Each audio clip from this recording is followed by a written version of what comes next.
Hello, good afternoon, and you're very welcome to another episode of Land of the Rising Scrum here on Off the Ball with me, Neil Treacy, as we're working our way through the Rugby World Cup teams in anticipation of the 2019 Rugby World Cup, which is now just a few weeks away. Now, last week we hit our 14th episode on our 14th and 15th teams because we brought you two episodes in one. Now we're on to our 16th team. Coming up in the next few weeks, we're going to look at Argentina, Georgia and Australia before the World Cup.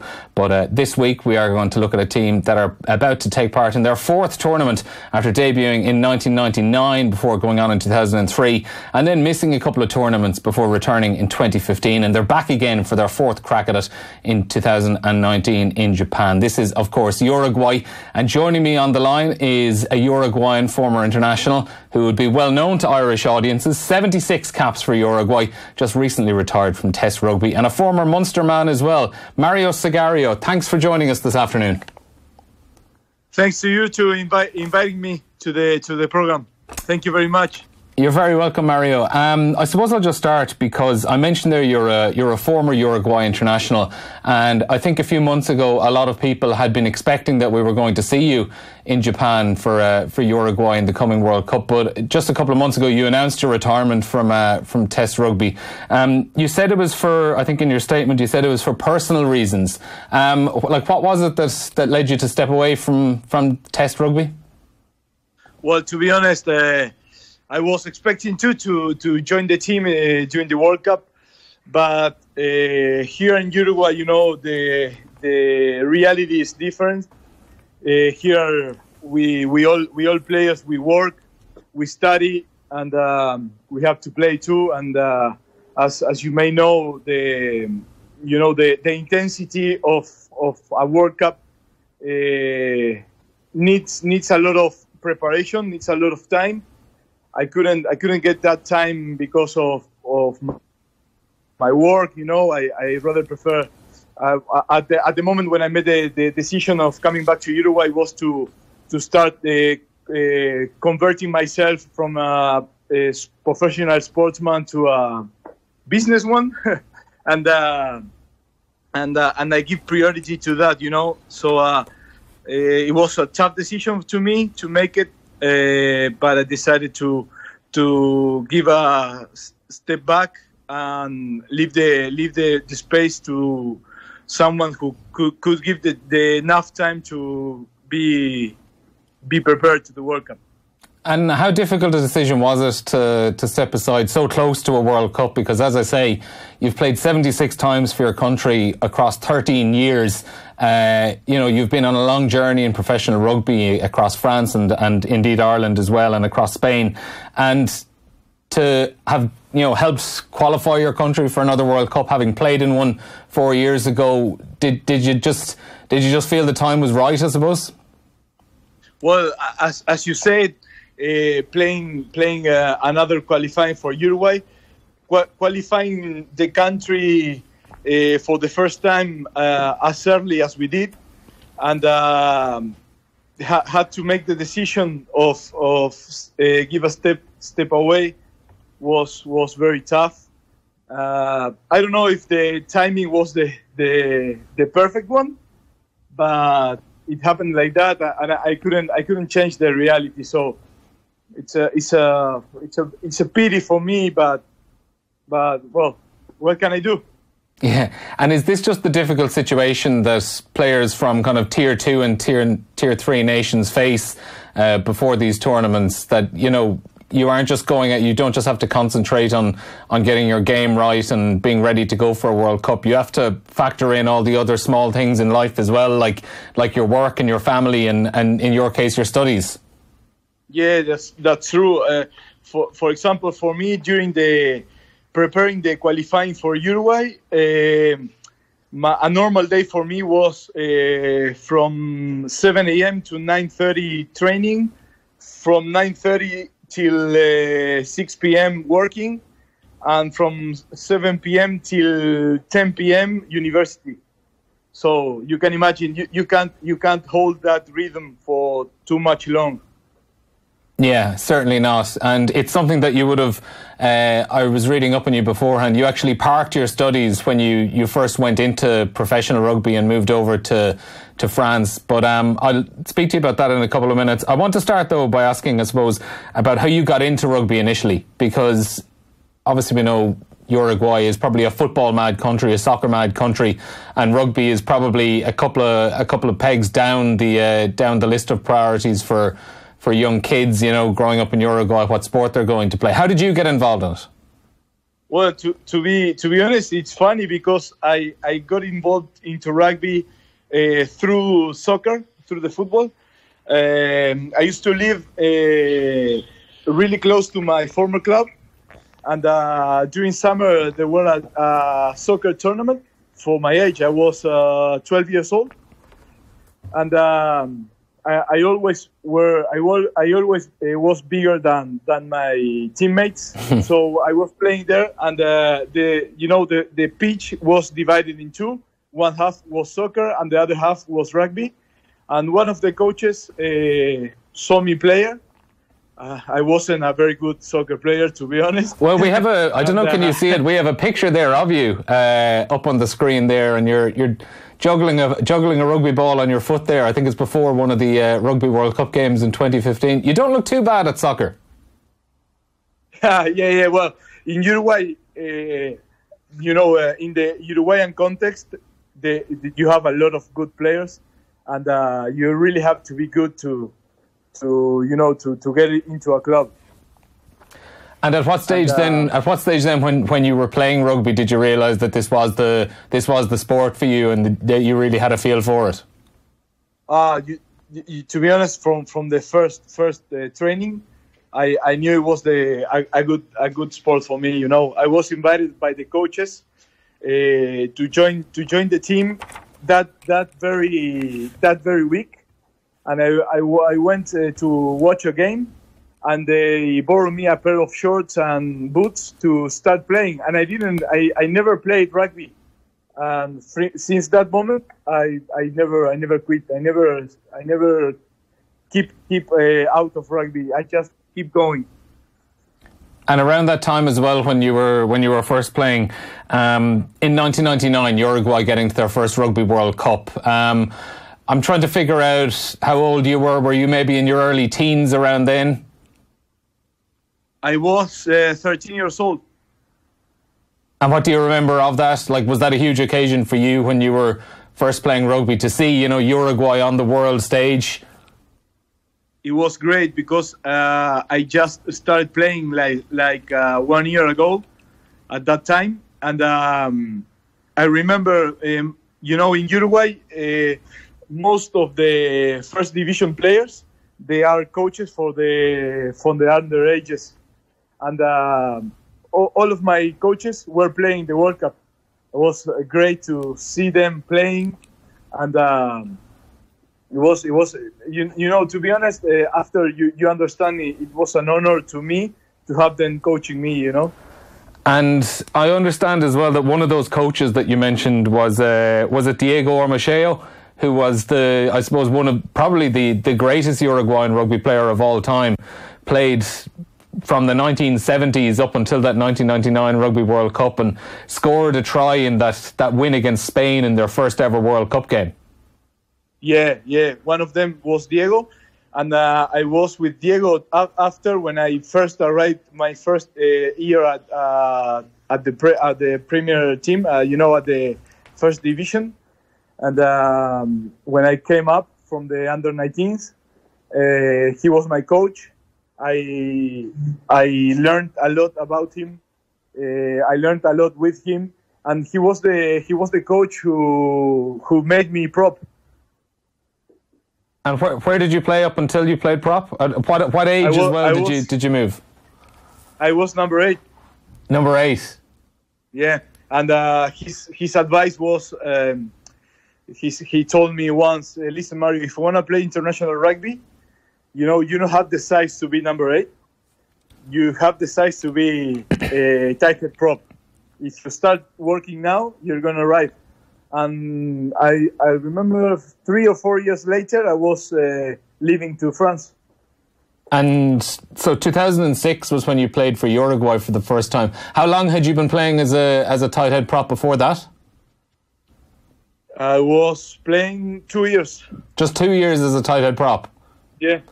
And playing international rugby. And then at what stage then did you decide, because I was reading beforehand as well, you had been studying accountancy, and I think you made the decision to move over to France and try go professional.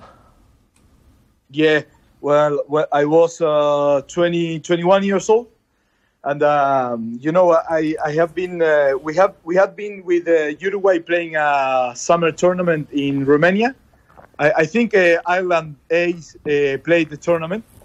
We were playing with Uruguay, and France A was playing that tournament too.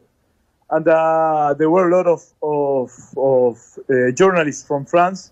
And one of them asked me after our third game if I was interested in playing in France. And I said him like, yes, of course, it's my dream. And he said me, okay, let me organize something. I want to talk about you in the newspaper, and we will see how it goes. And a month later, I received a call from US Ducks that they wanted me to join the Espoir team. You know, the academy team. 23. Yeah, the academy. And I didn't stop 1 second to make the decision. I said, okay, I'm leaving. Let me know when you need me there. I'm gonna be there. So that was really the move that I suppose pretty much led to everything you probably went on to do in your career, because you spent a bit of time at Dax and then you played some time in Spain, and I think it was your most significant move, and the move that you probably learned most from was after that when you joined Massey. Yeah. Because I started in Dax. I started in the academy team, and I had my last. Maybe my last year, I started playing with the first division in Pro D2, but I didn't have enough time to play time. So when I left to Spain, I used to play a lot. I played 80 minutes every game, and you get that rhythm, that game rhythm that you are in the game better, Mm-hmm. And I had a proposal from Massey to come play Pro D2, and that was a very huge step for me, because I could play more. I had more time in the team. I developed better my physicality and everything. So it was a huge step from there to the time after. I started building like different stuff, different technique, and it was great. It was good. Yeah, and I think specifically for a prop and a tight head prop, like those games in France, they live and die by their scrummaging, and that must have been a fantastic place for you to really, really learn the tricks of the trade. Oh man, in Pro D2 they used to say no scrum, no win. No scrum, no win. Yeah. Even if you win, but your scrummaging wasn't good, public crowd is not happy. Yeah, and then so like back to Uruguay then as well, and qualifying for the World Cup in 2015. How big an occasion was that for you? Because you had been involved in the group in obviously 2006 and 7 and 2011, but you hadn't made it to a World Cup. How big a feeling was it for you to know that you were going to be able to go there for just the second time, or for the third time for Uruguay to the biggest tournament in the world? Oh, it was an incredible feeling. I can't, I played qualifying for 2007 and 11, and we couldn't make it. So imagine how much time we had together trying to achieve the goal. And at that moment, we were like, it was our last opportunity to get it, and we could do it. It was an amazing feeling. And to be honest, this time the qualifying for this Rugby World Cup against Canada, it wasn't different. For us, it's very tough. You put in perspective all the sacrifices you made to achieve the goal, and after when you get it, when you can do it, it's the reward is so big that you are very happy. It's as I say, getting into a job, getting into studies, and have the opportunity to play at that level and achieve the goal you put at the first moment. It's an amazing experience. And I suppose as well, playing at a World Cup is one thing, but when you see the pool that you ended up playing in, and it has England, Australia, Wales, and Fiji, like three of the teams that are consistently the best in the world, and a team in Fiji as well who everyone just loves to watch. I mean, was it, when you saw those teams come out, were you looking at it thinking, wow, this is just a dream to be able to play against these guys, or are you thinking, oh my God, this is going to be pretty difficult? For me, and I think I'm talking in the name of my teammates too. Was amazing to know that we were going to play against them. We used to look at them in TV all the time. During Six Nations, during the Rugby Championship, everything. And having the opportunity to have them in front of us playing against us was amazing. If you ask me, if you ask me if I had the opportunity to change the teams we were playing against before the World Cup, I would say no, straight away.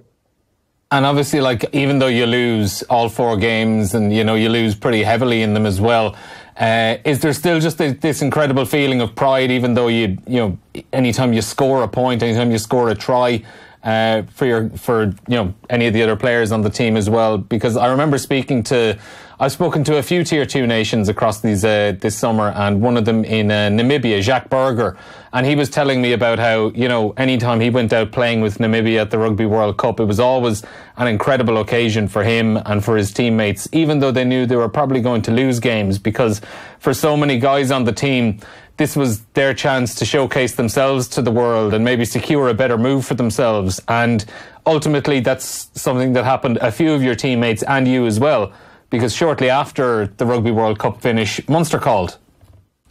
Yeah, that's true. For us, it's a way to show how rugby goes in this part of the world.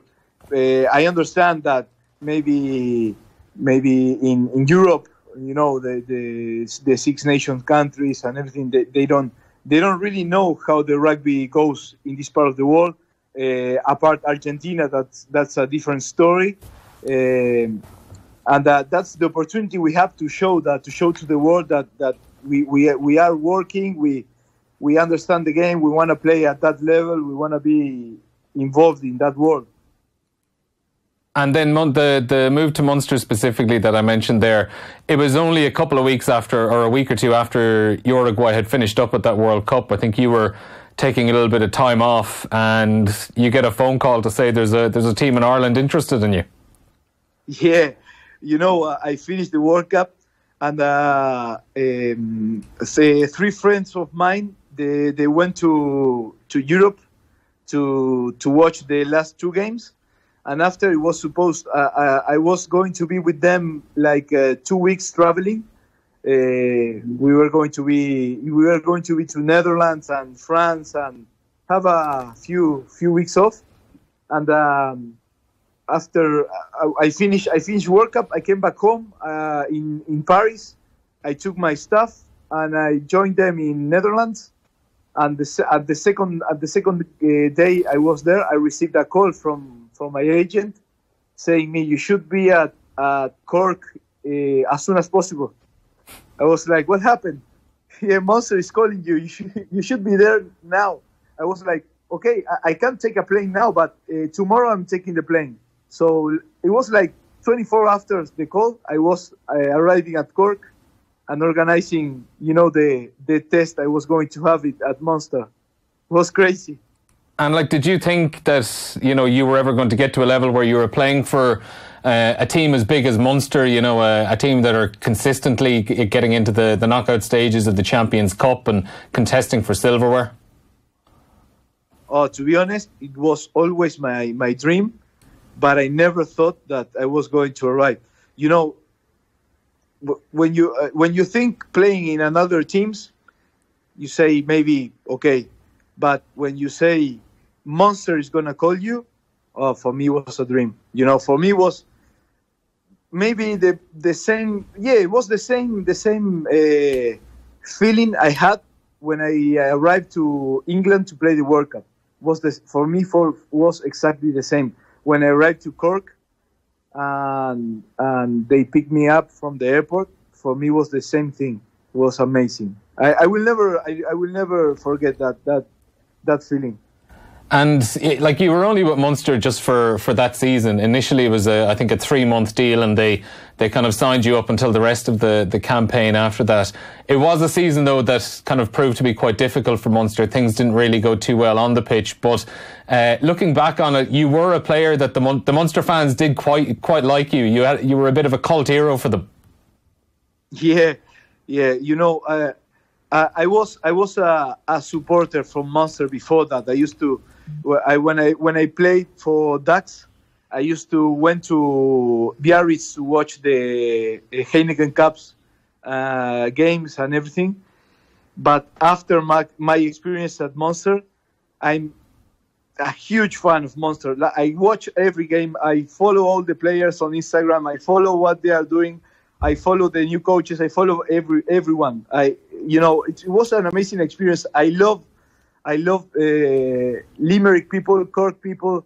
I didn't have the opportunity to be around too much to know other people, but I feel it. I feel the people is very warm. I was very well received in Ireland. To be honest, I was even thinking to come back to Ireland and live there. It is a plan to me and my wife to come back and do our life over there. Wow, fantastic. Yeah. And so you left Ireland, was it 2016 when you left? Where did you go after that? Were you back to Uruguay? No, I came back to Paris because I had all my stuff there. Because as you say, when I first signed with Munster, I signed for 3 months. So I didn't want to make a big move all my stuff to Ireland for only 3 months. So I just put everything into a box, Mm-hmm. And I just leave France with some stuff to just live there for 3 months. And after when they offered me to stay till the end of the season, I said, okay, if I finish the season and if I can stay here, I move everything. It didn't happen. I didn't have the opportunity to stay. So I came back to France. I packed all my stuff and come back to Uruguay.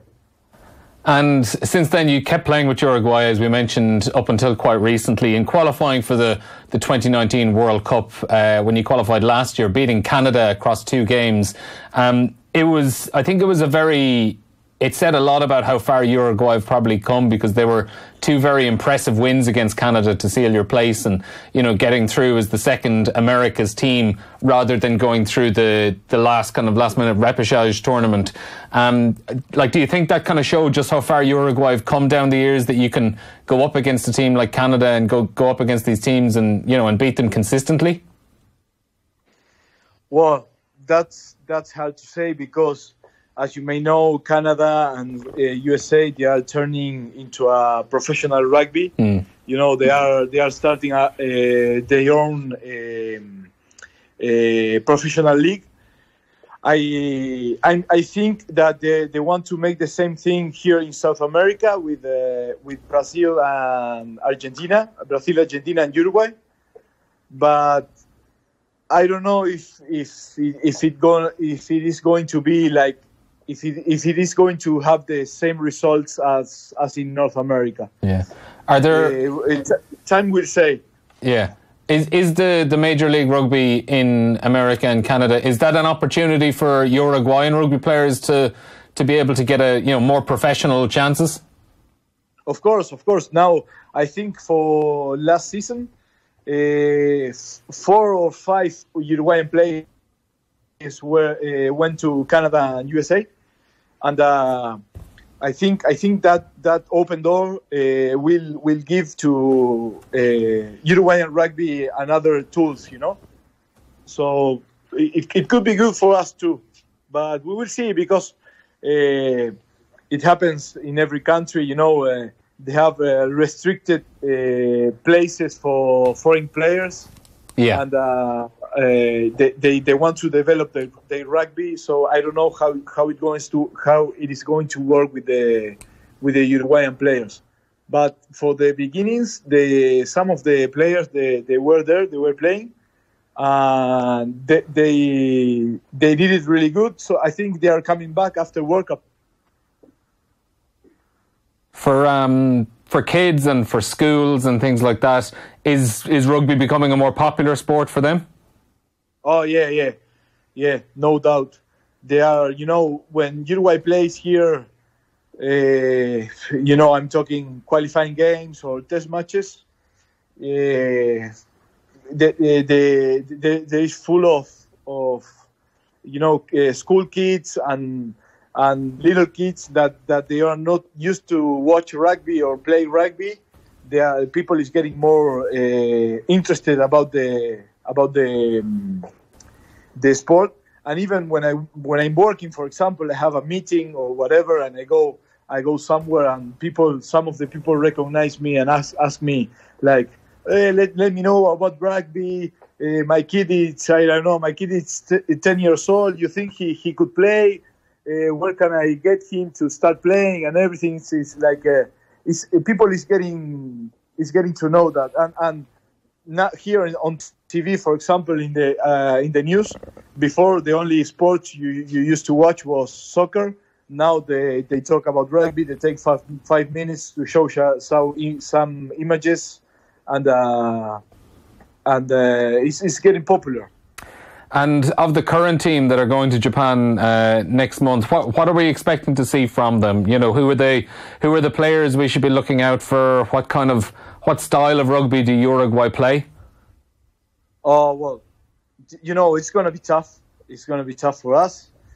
Every World Cup is tough for Uruguay, but this one is going to be tougher, I think, because having Georgia and Fiji, they both need to win to qualify straight away from next World Cup. So I think it's going to be a big challenge for us.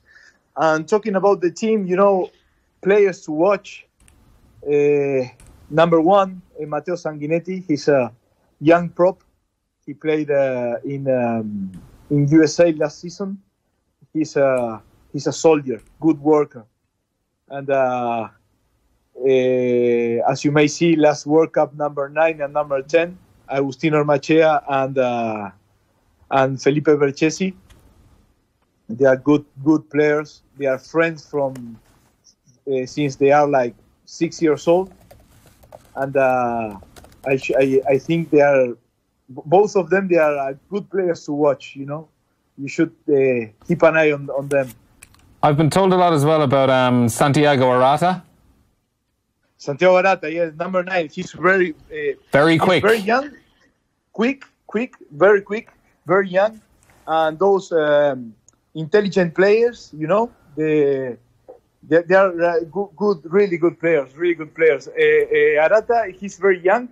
I think he's going to play a lot of minutes during World Cup, and it could be a really good opportunity to him to show to the world what how he plays. Okay, Mario, we'll look forward to watching Uruguay next month. There, of course, they're going to be going up against Wales, Australia, Fiji and Georgia. Another really difficult pool for them this time round. Mario Sagario, thanks a million for joining us on Land of the Rising Scrum. Thank you very much. And let me say, let me say a big hug to all the people in Ireland, and especially Cork and Limerick. I hope to be there soon and have a little pint with the lads. We'll put that down. We'll make sure to give him a shout out for that. Mario, thanks a million for joining us. Cheers, bye-bye. So that was Mario Sagario here on Land of the Rising Scrum. Just a reminder, our rugby coverage and Off the Ball is brought to you by Vodafone. Team of us, everyone in. You can listen back to this podcast or any of our other episodes on offtheball.com, and you can also hear us on the Go Loud app, as well as if you want to tune in and watch this back on youtube.com/Off the Ball. 3 more episodes to come. Well, maybe 2. We might cram in two countries into one. Argentina, Georgia and Australia still to go here in Land of the Rising Scrum before we kick it all off in Japan. So we'll speak to you again next week.